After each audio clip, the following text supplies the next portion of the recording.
ભરૂચમાં મુસ્લિમ સમાજના આગેવાનોએ સમાન નાગરિક સંહિતા અને વકફ બિલના વિરુદ્ધમાં જિલ્લા કલેક્ટરને આવેદનપત્ર સુપરત કર્યું હતું। ભરૂચના મુસ્લિમ સમાજના અગ્રણીઓ સાથે મોટી સંખ્યામાં હાથમાં તિરંગા, બેનરો અને પ્લેકાર્ડ લઈ લોકોએ કલેક્ટર કચેરી ખાતે એકત્રિત થઈ આવેદનપત્ર પાઠવ્યું। આવેદનપત્રમાં જણાવ્યા મુજબ ભારતીય સંવિધાનની કલમ 44 યુસીસી અંગે માત્ર સૈદ્ધાંતિક માર્ગદર્શન આપે છે। ગુજરાત સરકારનો પ્રસ્તાવિત યુસીસી ખરડો રાજ્યની ધાર્મિક અને સાંસ્કૃતિક વિવિધતાની અવગણના કરે છે। 2018ના લો કમિશન રિપોર્ટ મુજબ યુસીસીનો અમલ સાંસ્કૃતિક સંવેદનશીલતા અને સર્વસંમતિથી થવો જોઈએ। સમાજના આગેવાનોએ મુખ્ય વાંધો એ ઉઠાવ્યો કે યુસીસીની સુનાવણી રમઝાન મહિનામાં બપોરે 4 વાગે રાખવામાં આવી હતી। આ સમયે મુસ્લિમ સમાજના લોકો હાજર રહી શક્યા ન હતા। વધુમાં સુનાવણી અંગે કોઈ પૂર્વ જાણકારી આપવામાં આવી ન હતી, જેથી યુસીસીની નવી સુનાવણી યોજવામાં આવે, જેમાં તમામ લઘુમતી સમુદાયોને તેમના મંતવ્યો રજૂ કરવાની તક મળે।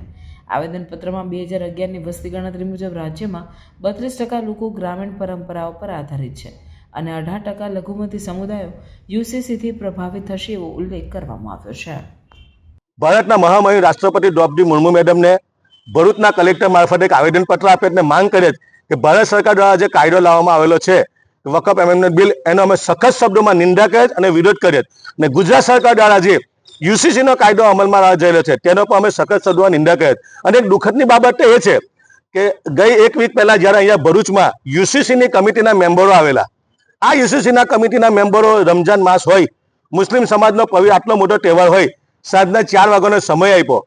ચાલો, સમય આપ્યા પછી કોઈ પણ મુસ્લિમ સંસ્થાને કે આગેવાનને, સામાજિક અને કોઈ પણ લીડરને જાણ કર્યા વગર ફક્ત ને ફક્ત એમને જે લોકોને ઓળખતા 2-5 જણને બોલાવી અને યુસીસી કમિટીની સમક્ષ વાંધાઓ રજૂ કરવાના આવ્યા।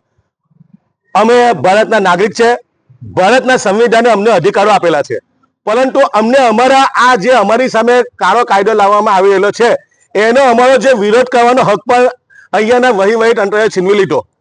યુસીસી જ્યારે કમિટી અહીંયા આવી તો ભરૂચ જિલ્લામાં ગુજરાતમાં તમે જુઓ તો એક કચ્છ ને બીજા નંબરે ભરૂચ જિલ્લો છે જ્યાં સૌથી વધુ મુસ્લિમ લોકો વસવાટ કરે છે, પરંતુ અમને વિરોધ કરવાથી વંચિત રાખવામાં આવ્યા। એટલે આ બાબતે પણ અમે ઉચ્ચ કક્ષાએ રજૂઆત કરીશું અને યુસીસી કમિટી ગાંધીનગર અને રાષ્ટ્રપતિને આવેદનપત્ર આપી અને આ જે કાળા 2 કાયદા આવેલા છે એનો અમે સમસ્ત ભરૂચ જિલ્લા મુસ્લિમ સમાજ સખત વિરોધ કરે ને આજે આવેદનપત્ર આપી અને અમારી આ મુહિમ જો જ્યાં સુધી આ કાયદા રદ ન થાય ત્યાં સુધી અમારી આ મુહિમ ચાલુ રહેશે।